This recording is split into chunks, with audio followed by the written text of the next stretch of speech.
Hi guys, welcome back to our channel. For today's episode, I will show you how to easily increase quality in Netflix. Let's begin. So, for you to change for you to increase quality for Netflix, you just need to be aware of some few things.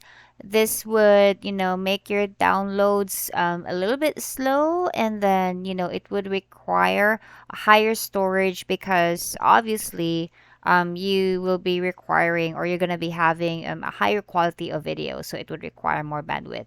So in this case, make sure that you are successfully logged into your Netflix account. And there's tons of ways for you to access your Netflix. You can do this on your phone, on your tablet, TV, or desktop. In my case, right now, I'm just doing a mobile version for easy tutorial. So today, let's go to where we will increase quality.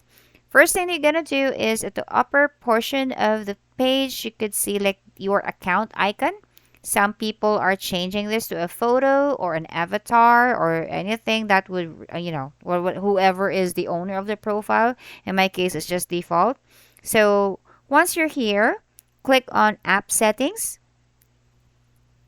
And once you click on app settings, it will lead you to this page.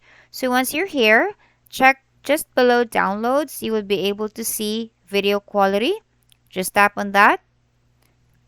The default is actually standard, guys, when you are choosing, video quality. So for this one, sometimes when you're using TV, there would be actually more choices. In this case, it's just giving me two. So you have the standard, which is the default, and then you have the higher. So choose in higher, and this is how to increase your quality. If you want to learn more about Netflix functions, guys, just subscribe to our channel, and please hit thumbs up if you like this video. Thanks for watching. Goodbye.